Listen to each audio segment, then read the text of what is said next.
Oh, and by the way, when the choir sings, they're going to be standing right here. Yep. Okay.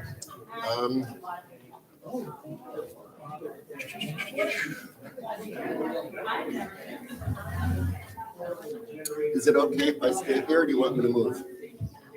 Well, you Tell just me how to might be, move. you'll be all right. You just might want to be more that way, but you'll be all right. Because once they're here, they're turned. You know, right? But before that, they're like, If I feel crunched, I'll get up and move. okay.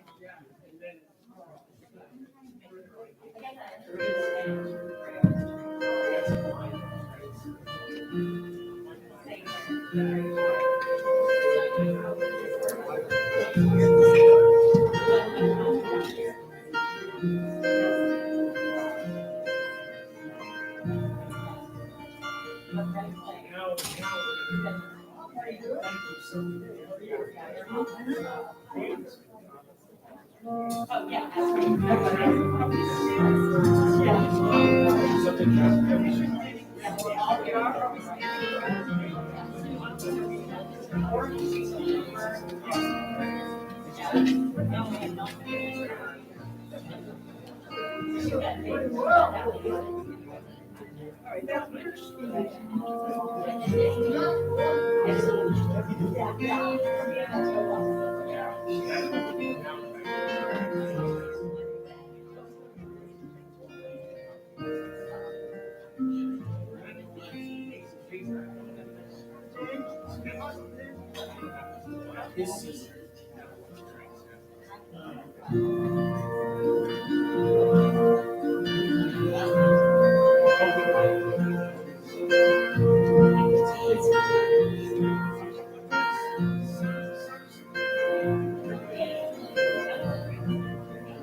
Good morning. There we go.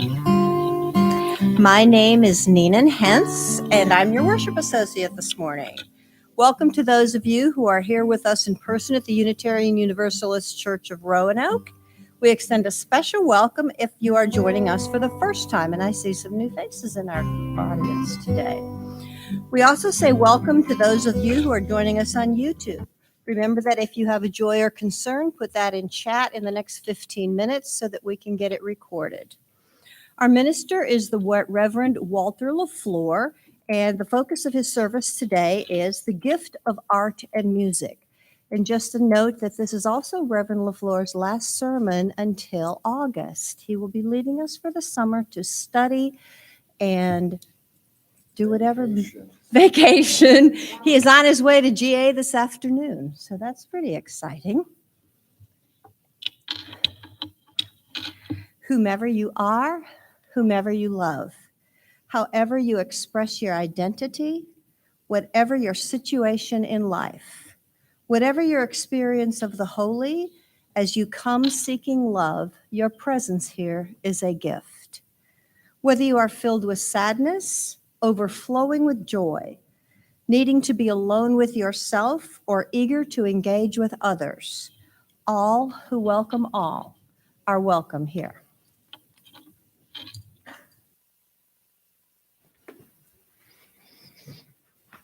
Good morning. We open our service yet again by ringing the bell 7 times in honor of our 7 Unitarian Universalist principles.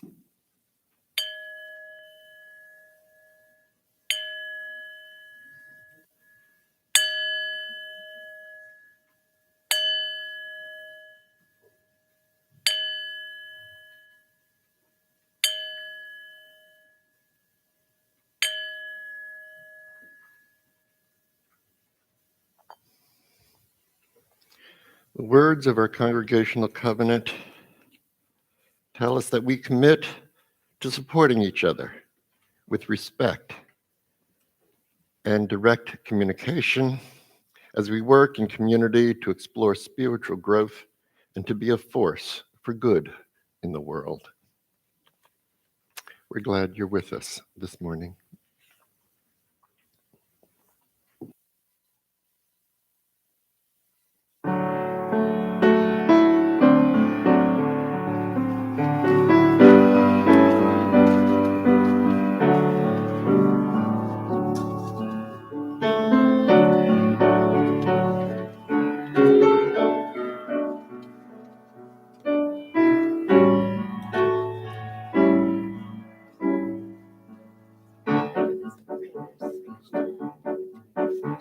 The circle be unbroken by and by, Lord, by and by. There's a better way to live and grow. We can have it if we try. I was singing my sister. I was singing with my friends. And we all can sing together. 'Cause the circle never ends. Will the circle be unbroken? By and by, Lord, by and by. There's a better way to live now. We can have it if we try. I was born down in the valley where the sun refused to shine. But I'm climbing to the highland, gonna make that mountain climb. Will the circle be unbroken? By and by, Lord, by and by. There's a better way to live now. We can have it if we try. There's a better way to live now. We can have it if we try. Hallelujah.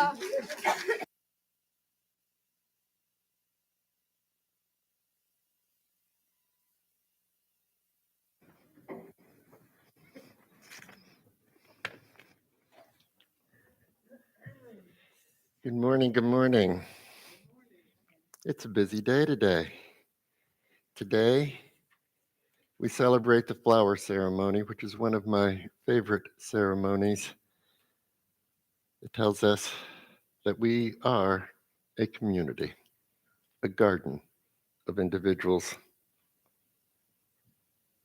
It's also Father's Day, and I want to wish a happy Father's Day to all of the fathers here, or would-be fathers. And we celebrate Juneteenth this day, so it's a busy day. Our opening words come from Albert Einstein. He says, "The intuitive mind is a sacred gift, and the rational mind, a faithful servant. We have created a society that honors the servant and has forgotten the gift."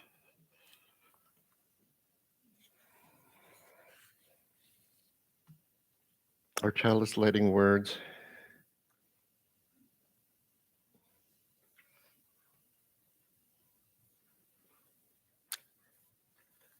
come from Blaise Pascal, if I'm saying it correctly. She says the end point of rationality is to demonstrate the limits of rationality.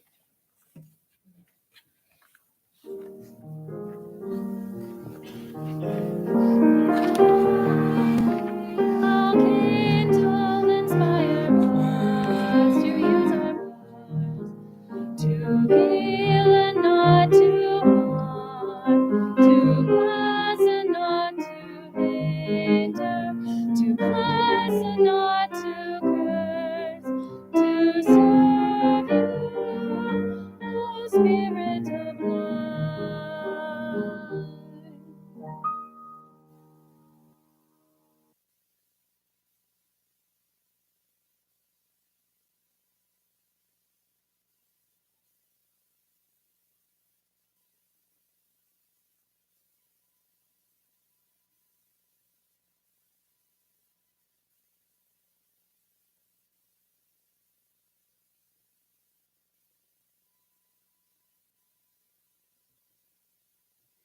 Good morning.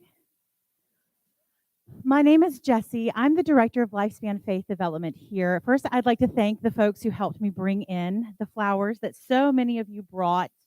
Thank you guys very much. So we have a lot of different flowers here. And this morning, I thought I'd tell you the reason why we do this and the origin of this ritual. A long time ago, not that long ago for some of us, in 1923, in Czechoslovakia, Prague to be specific, there was a Unitarian minister named Norbert Čapek. And he had a wonderful, beautiful church of people, but his church building was a little bit dark. If you know what happened just before 1923, you know that this may have been one of the only buildings that was safe to go into. The walls were dark. They had hard wooden chairs to sit on. Some people didn't sit down at all because it was so uncomfortable.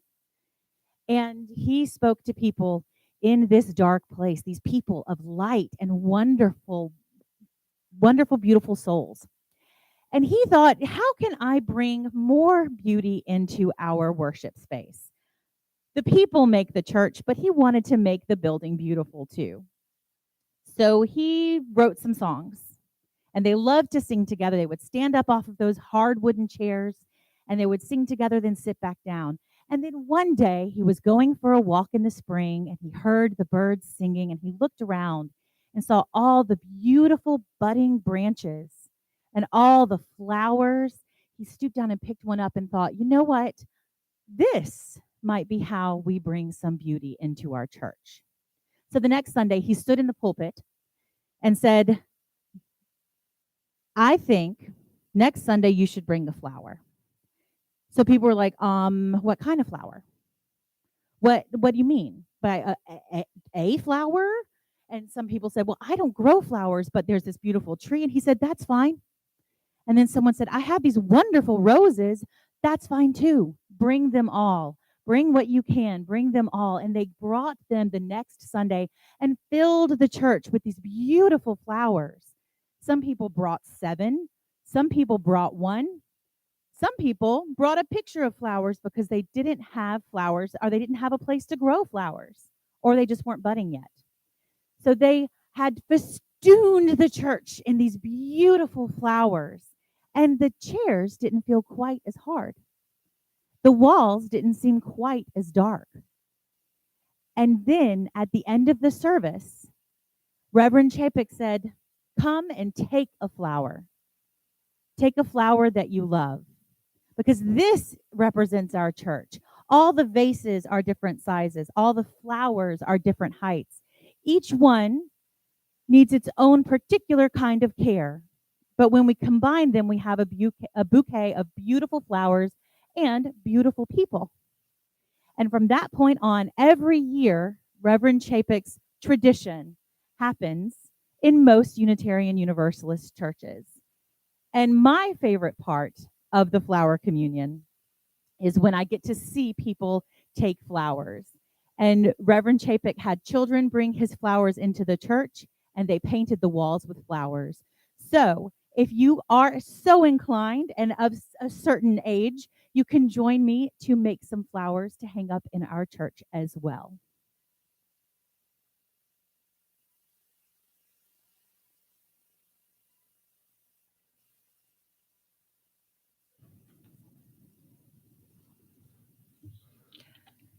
In 1994, I had the great good fortune, because of a job I was doing with the Governor's Council on Education in North Carolina, to be invited to the opening of the History Museum in Raleigh. The main speaker that day was Dr. Maya Angelou, and I was 20 feet away from her and mildly breathless.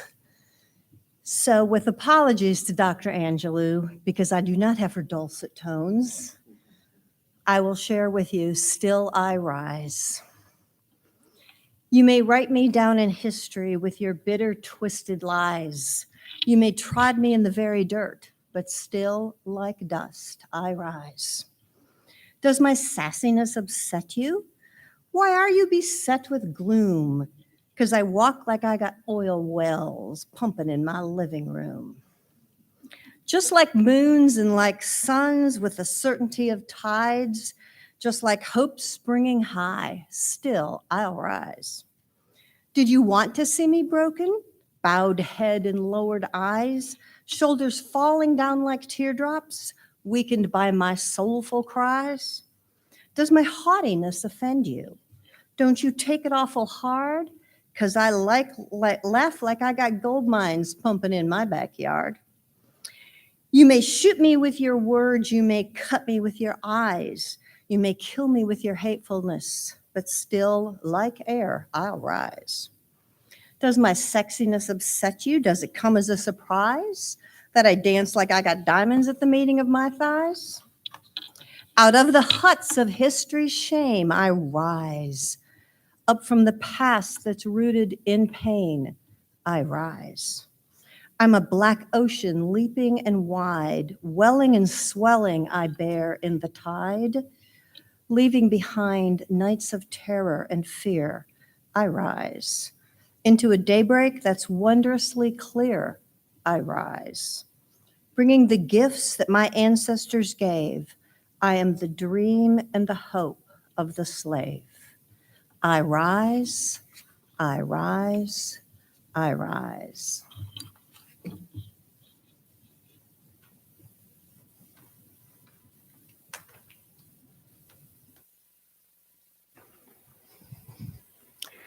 In honor of Juneteenth, I couldn't find a better reading. Thank you.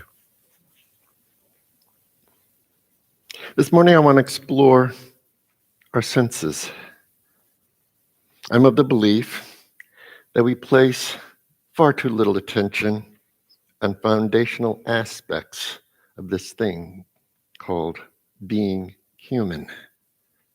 Sight, touch, feelings, emotions, our senses. If not attention, perhaps value may be a better terminology. And I suspect it's a result of this thing we call rational thought, rational perspective. Nets out to being acting like a grown-up. It's that ego sense of self that separates me from you, me from it. It operates as a hidden bias that places a thumb on the scale of perception, I suspect. From an evolutionary perspective, rational thought may be our least developed human trait. In broad strokes, we as a people treat it like a newfound toy. Our older toys, our past favorite toys, are set aside following each new Christmas or birthday. No doubt, rational thought has brought much to civilization, but it's not been a panacea. So-called rational thought has brought us slavery. Rational thought. It makes perfect sense that we should use free labor if and when we can. But it also brought us degradation. It brought us profit, über alles, as an economic system. Now, I don't want to be seen as denigrating rational thought. It's brought us the ability to explore outer space, creative inventions that have been of tremendous value to humankind. My concern is not with rational thought per se. It's not my primary concern. But the thought made possible by the powerful capabilities of our minds, our brains, Clearly, good things have come to us as a direct result of rational thought, scientific understanding, mathematical calculations, explorations of the universe. All wonderful things. But I wonder if it's not, as I said, like a new toy when our old favorites have been left to gather dust. So-called rational thought brought the world slavery. Slavery as a means to maximize comfort and profit. On one hand, it's perfectly rational that others do menial tasks and hard work we prefer not to do. All the better if we don't have to pay them or treat them with concern. It's so-called rational thought that brought us American slavery, slavery in perpetuity. Unlike its precursor, indebted servitude. Rational thought, you created the notion of lesser humanhood, barely human existence, generation upon generation upon generation. And it's rational thought that brought an end to an American form of slavery. Well, not primarily rational thought, unless self-preservation fits into that category. It required the death of a shocking number of human bodies. Our Civil War produced the largest number of American military fatalities in history. The largest number of American military fatalities in history. I've read the death toll of the war between the states is comparable to all other major wars combined. The death toll of the two world wars combined totals some 520,000 American deaths. The death toll of our Civil War was close to 2% of the entire population. It took the lives of some 620,000 men serving in the line of duty. In today's numbers, that would equate to 6 million men.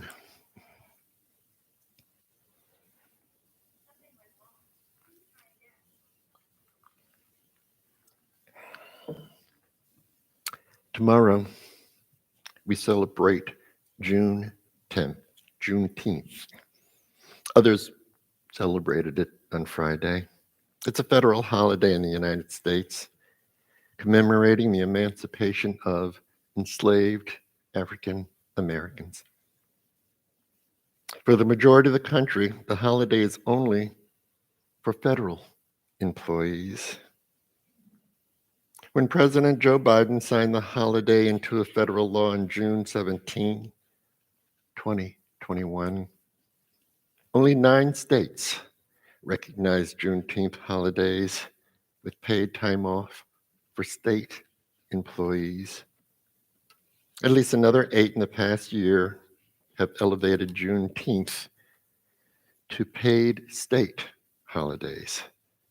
So nationwide, a total of 17 of our 50 states celebrate Juneteenth.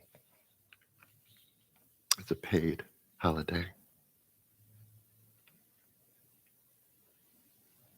Juneteenth marks the anniversary of the announcement of General Order Number 3 by Union Army General Gordon Granger, June 19, 1865, proclaiming freedom for enslaved people in Texas.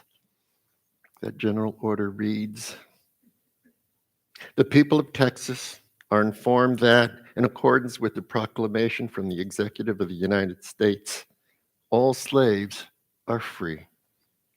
This involves an absolute equality of personal rights and rights of property between former masters and slaves, and the connection heretofore existing between them becomes that between employer and hired labor.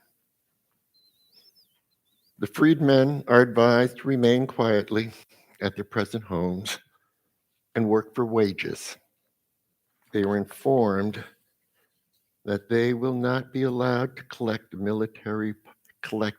at military posts, and that they will not be supported in idleness, either there or elsewhere. End quote.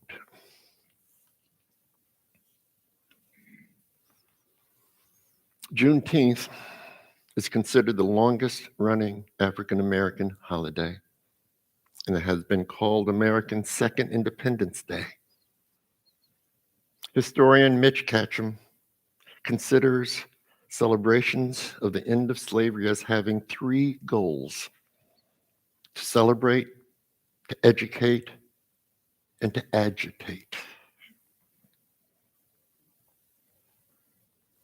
African Americans were often prohibited from using public facilities for their celebrations, so they often gathered at churches near water. Juneteenth celebrations often include lectures and exhibitions of African American culture. The modern holiday places much emphasis on teaching about African American heritage and to help instill a sense of heritage and pride in young Black people. Celebrations are commonly accompanied by voter registration efforts, performing of plays, and the retelling of stories.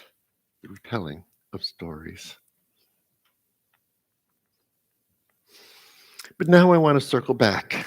I want to circle back to where I began. I want to move away from what so-called rational thought brought us. I want to refocus our attention on our senses that allowed for human evolution. Senses that predated what we might call a rational mind. Maybe predates language as we know it. We've come as a society to place thought, rational thought, on an altar of societal's existence, as if that which is deemed rational is by definition an unquestionable value and asset. Music and art exist on a different plane. They're not processed as an idea or concept or information. They are perceived as an emotional or sensorial embedded experience. That means they are experienced within the context of some form of relationship, between that which is presented and the receiver. It resembles an encounter, prompting some form of empathy. It becomes a lived experience.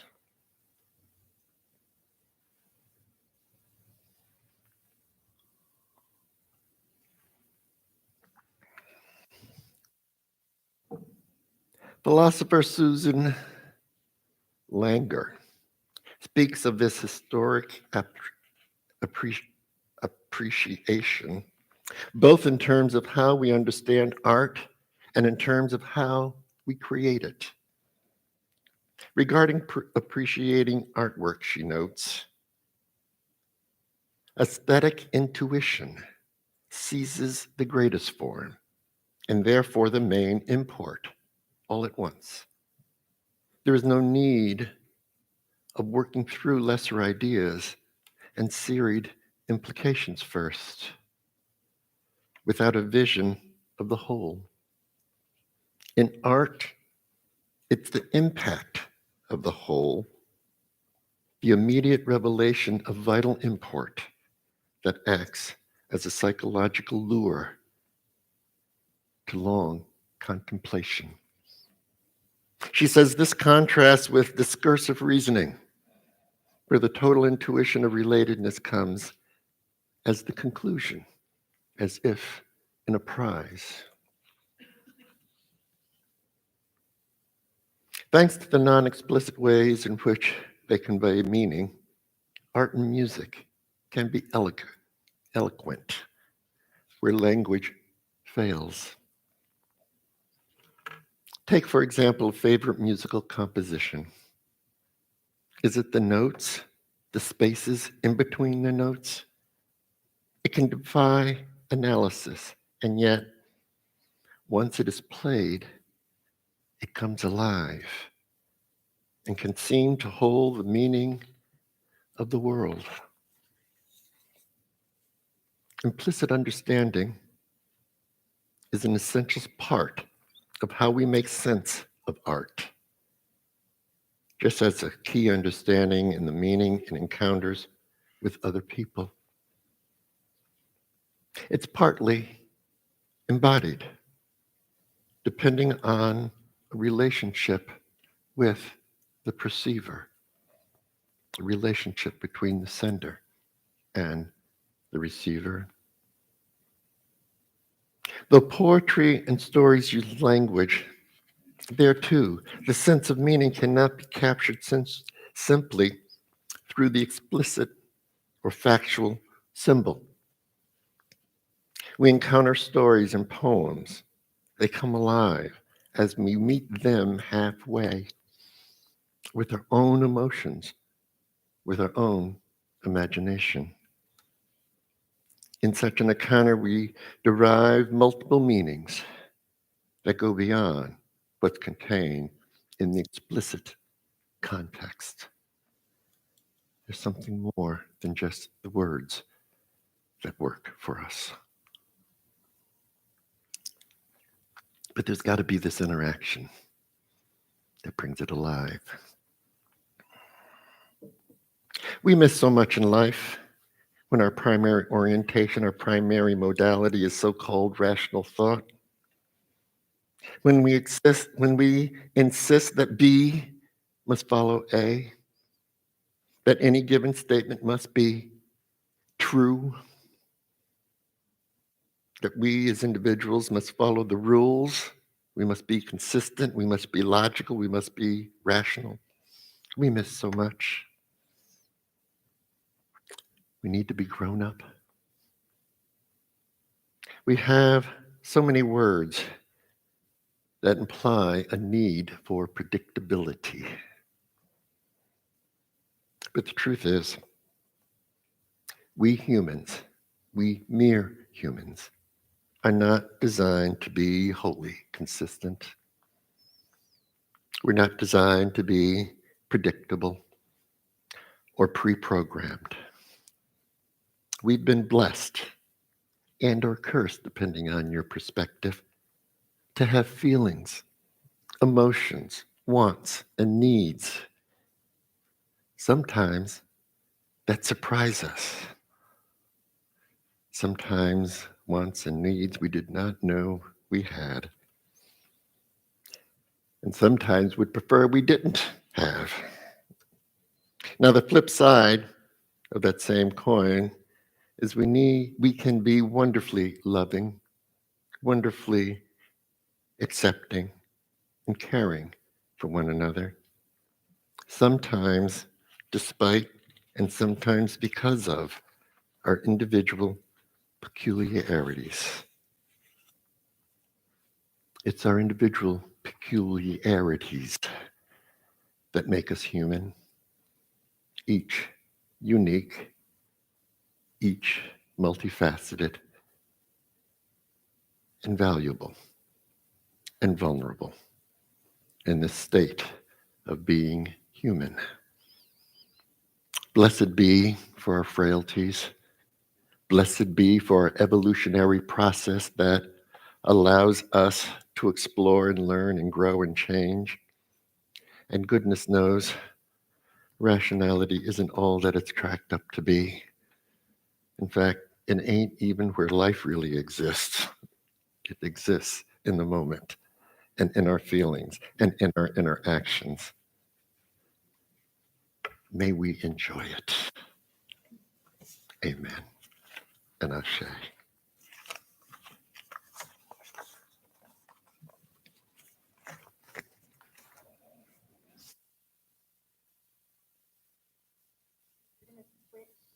Song. So instead of summer, you're going to hear Standing Stone.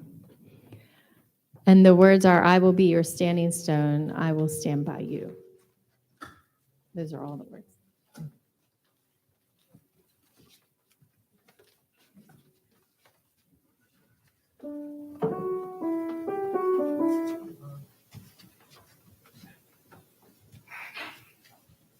I will be your standing stone.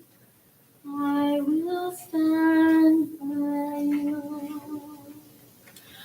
I will be your standing stone. I will stand by you. I will be your standing stone.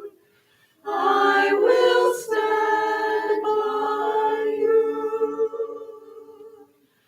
I will be your standing stone. I will stand by you. I will be your standing stone. I will stand by you. I will be your standing stone.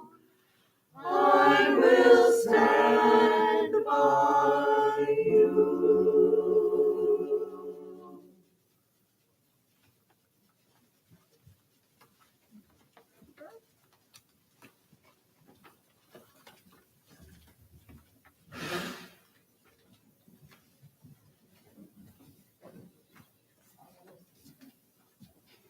This morning we have a special collection.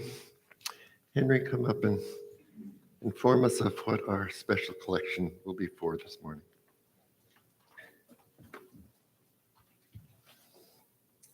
Thank you, Rev. Walter, and members and friends, for letting me speak to you for just a minute about the Legal Aid Society.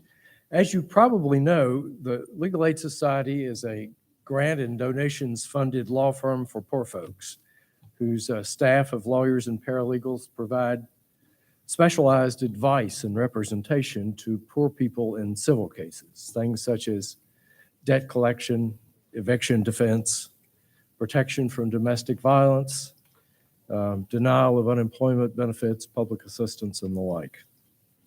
I retired from 4 years ago, despite what Ann will probably tell you, and I've had the privilege of continuing as a volunteer for a couple of days a week since then. So I do have some sense of what's going on at Legal Aid, and I wanted to share that with you today. And I wanted to highlight two particular legal crises of the poor community that come from the pandemic and that you may have heard about in TV and radio coverage. The first is a near collapse of the Virginia system for administration of unemployment benefits. As a result of the General Assembly's sort of spiraling defunding of the offices that do that work, the Virginia Employment Commission was so swamped during the pandemic with claims that it almost froze up and stopped working. The federal government tried to assist people in that situation by providing supplemental benefits, but because they came through the same office, the same administrative structure, what should have been a blessing to poor people, to thousands of Virginians who lost their jobs during the emergency, became just a part of the jam up of the system.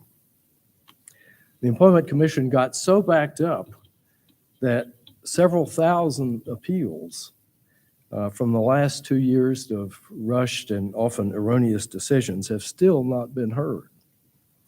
I have 6 of those cases myself, and some of my colleagues have more, each involving thousands of dollars owed to particular people who became unemployed. If we do finally get to a hearing and win a decision that the agency was wrong, it appears that those decisions will go uncorrected for an indefinite period, which is really alarming, a total breakdown, I think, of the rule of law. And unfortunately, there are no lawyers, except for legal aid lawyers, who do that sort of work. And I think it's plausible that without our persistence, the state would have swept this embarrassment and all its victims under the rug. The second recent pandemic focus of the Legal Aid Society was to prevent evictions for those low-income tenants who lost their work because of COVID. Again, under the CARES Act, federal funding for rent payments was a powerful response. In the legal aid in the Roanoke Valley, the lion's share of that rent relief for poor tenants was obtained by legal aid. I'm told that during the pandemic, we prevented eviction of 1,079 people in 545 households, and that's just the ones we remembered to count. Now, however, the rent relief program has expired, and all those landlords whom we helped to harvest the payments their tenants could not make are returning to the courts in unprecedented numbers to put those households on the street. Often they're entitled to do that. But legal aid continues to commit a majority of its attorney time to representing those tenants, defending them when possible and buying them time to move if there is no alternative. So that's some of what giving lawyers to poor people can accomplish. I hope you'll find this effort worthy of your support. I understand that legal aid will receive this morning's cash offering in the baskets and any checks made out to UUCR with legal aid in the memo line. And that opportunity to contribute by check will continue through the next week, through next Sunday. So I'd be very grateful for any help you can give to my longtime friends at Legal Aid. Thank you for your response.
want to get in the last word that I forgot to say, that at any time you want to support the Legal Aid Society, you may look it up online, Legal Aid Society of Roanoke Valley, and make a contribution online. So think about that. Thank you.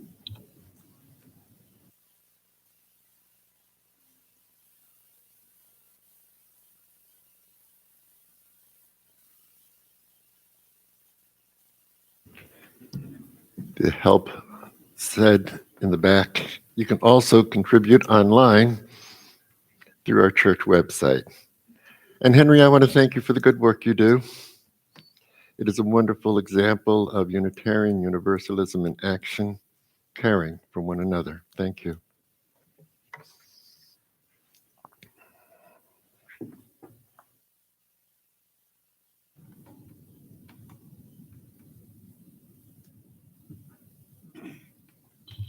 Good morning. I'm Terry Smith, here on behalf of the Caring Committee.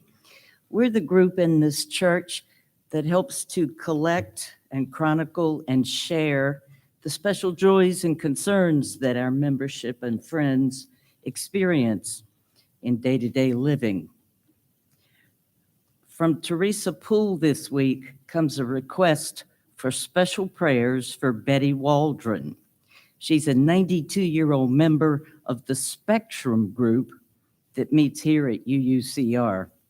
This week, her second son died, only 3 months since another son of hers died. Teresa said she's a special, gracious lady and asked that you please send her peace and positive energy to get through this challenging time. I also lift up Celeste Lee, one of our members.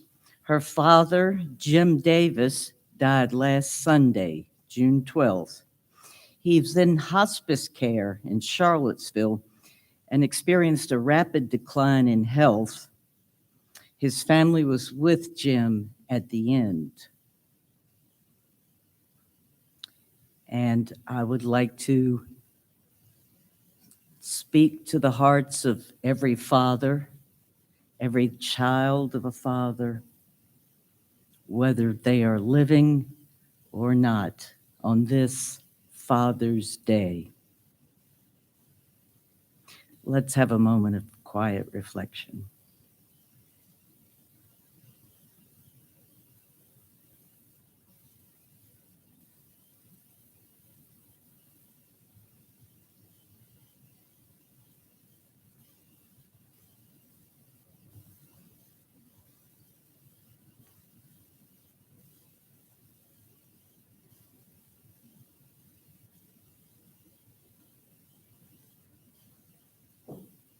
Thank you. And now Reverend Walter and I will light candles to signify all the other silent joys and concerns that we hold within our hearts.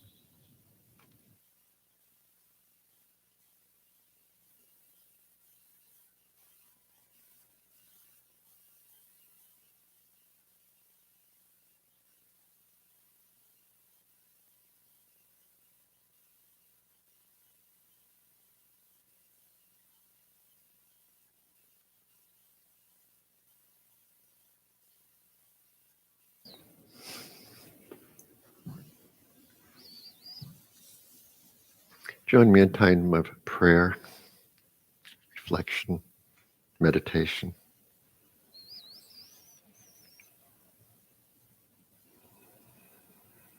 Dear one, be with us today, for we are human and cannot navigate this world alone. We are communal animals. We need one another. We need each other in times of stress and hardship. We need one another in love and acceptance. We need one another in order to grow and mature, to help us to become who we're intended to be, who we are called to be. We need one another. We need one another in times of gladness, times of sadness. For we cannot navigate this world alone. May we be of service to one another, no matter where we find ourselves on the road to becoming, each being a blessing to one another in this garden of becoming. Amen.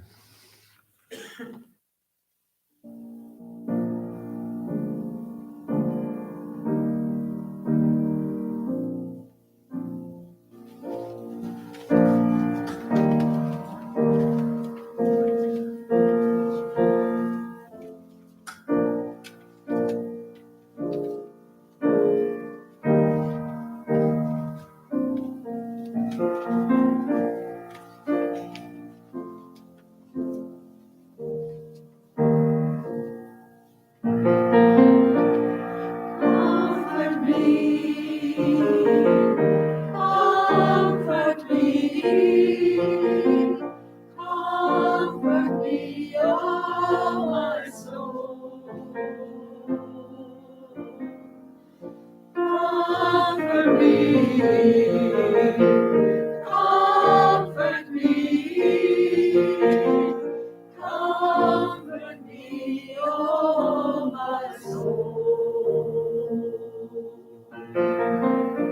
Sing with me, sing with me, sing with me, oh my soul.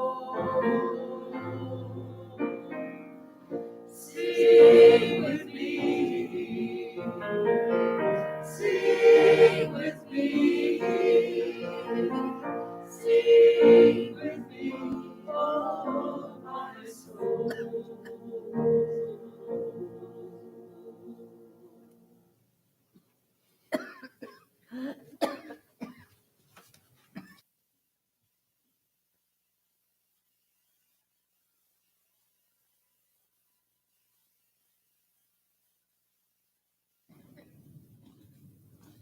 So we'll finish out today with a couple of announcements. You may have noticed that Sam has finished updating the name tags, and she did her best to move all of our personal items over, but could not move stickers. So if you need to add new stickers to yours, feel free to do that. If there are any errors, or if you need a new name tag, there's a clipboard hanging right next to the board where we keep the name tags. It's right above the book. So you can just put any information on there and Sam will take care of that. Church office is closed tomorrow and to honor Juneteenth, and it will reopen 10 a.m. on Tuesday, June 21st. If you have something that needs to go in our monthly newsletter, The Anchor, please make sure you get it in by the 23rd, which I think is Thursday of this week. Anybody, if you have pictures of any recent UUCR events, please get them to Sam so that she can add them to the newsletter. And one last thing, if you are interested, if you have enjoyed our coffee service in the past, we are looking for someone to take that over and would be very appreciative because I just don't think we have a Unitarian church without a coffee service. You know what I mean? I think it's kind of important. So, yes. And then I'm going to just hand off to Jean Larson really fast, and she'll go over the results of the annual meeting for us. The annual meeting and so much more. Hi, YouTube. I'm here to give the monthly board report. But first, I want to say for the board and for the whole congregation, Rev. Walter, thank you for this past year.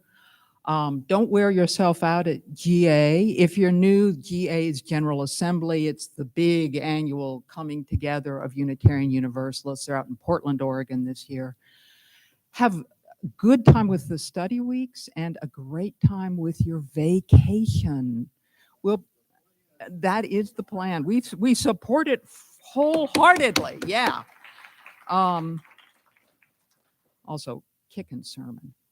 Okay, I really valued that. So the board had our last actual meeting, although there have been, we should tag the number of emails. Okay. We have had many emails as well. And the topics we've been discussing range widely. Our building does have good light and sometimes often lovely flowers. It also has 4 aging HVAC systems, 4, and a leaky roof. But we were immediately focused on things like the best way to finish out the installation of the new walkway out in the Memorial Garden, check, coming up, and the cleanup on our lot across the street, looking at you, Bill Hackworth, and other volunteers who did a lot on that, but we're going to get it done. We also had the great stimulating pleasure of approving a year-long plan from UUCR's 8th Principal Task Force. It looks really good, lots of education and discussion coming up. You'll be hearing about that in the fall. You've probably heard or read, I hope you've read, the annual meeting news by now. But just to underline it, both the changes to our bylaws and the budget for the fiscal year that starts on July 1 passed by enormous margins. So that was good.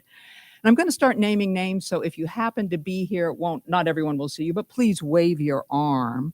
I want to congratulate newly elected folks. Sarah Divers and Lynn Yates are both joining the board. Also, Jill Thompson and Erica Joyner were reelected to different positions.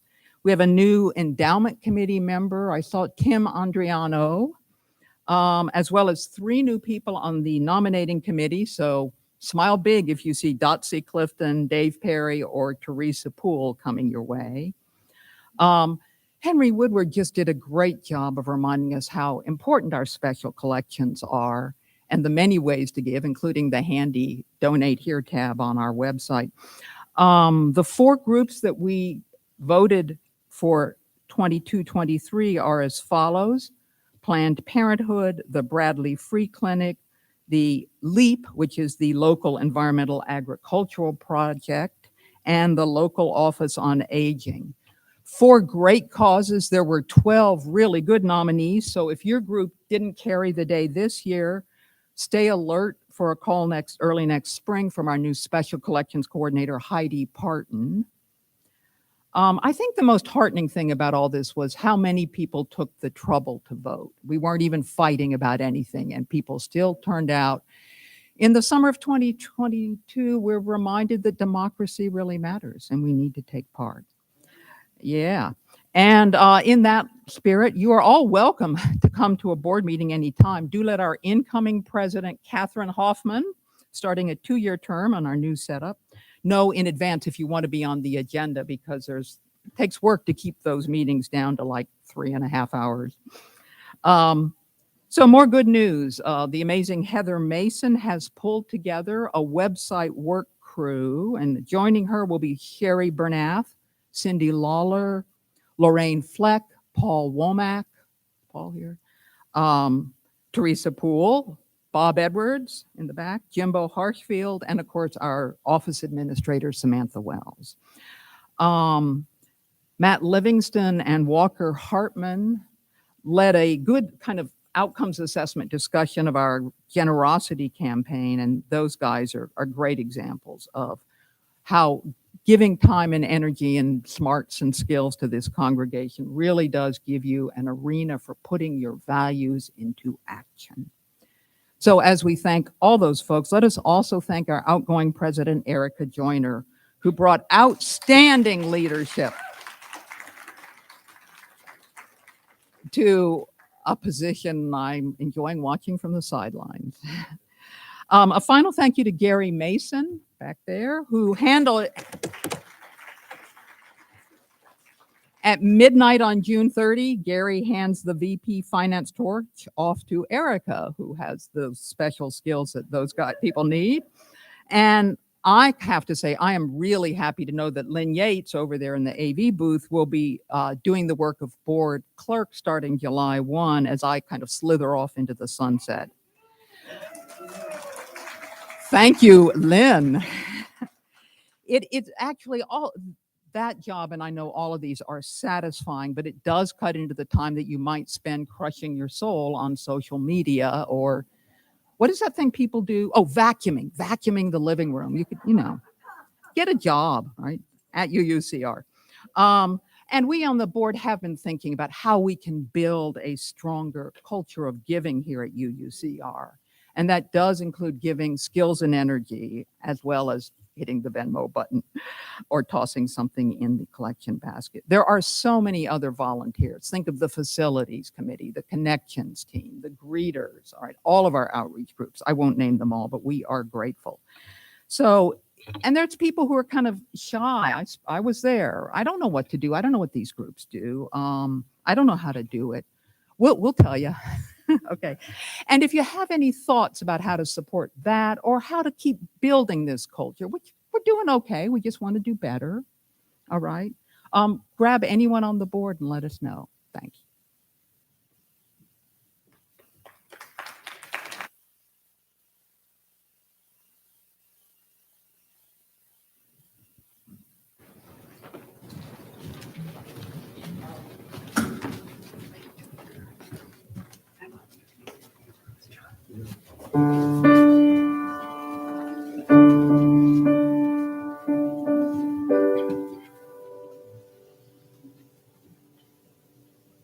We're waiting for our most important member. He holds down the bass line. Ready?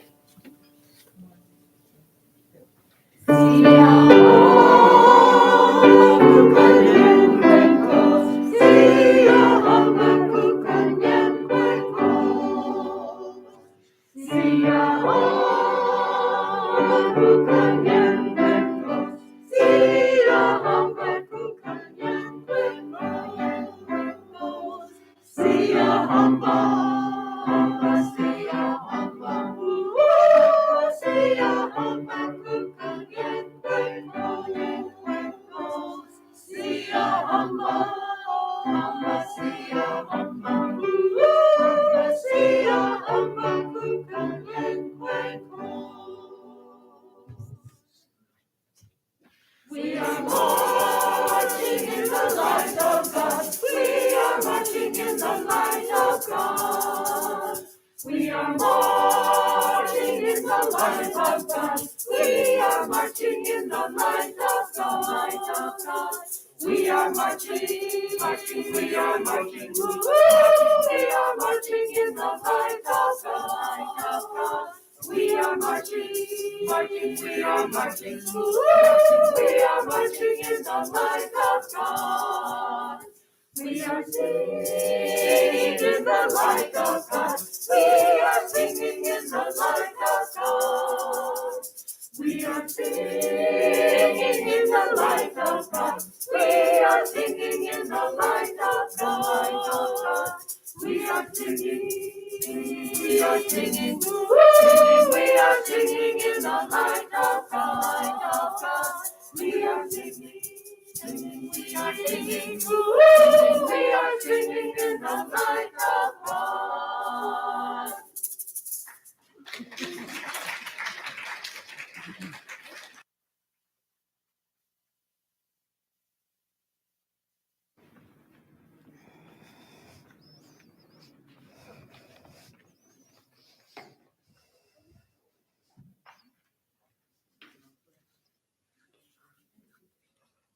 We are living in strange times. I'm still in the process of adjusting. I felt sad that we did not do the flower ceremony in the way that I just absolutely love it, because it's such a wonderful tradition. The way I have always done it is we've had each member of the congregation bring flowers up. And so we see each other and know that we're one in community, creating a garden. We're living in strange times. We have done well in this second year of my tenure, second year of COVID. And I'm still happy to be here. Know that we're a loving community. Know that you are wanted. Know that you are needed. And blessed be. Go into your week in peace.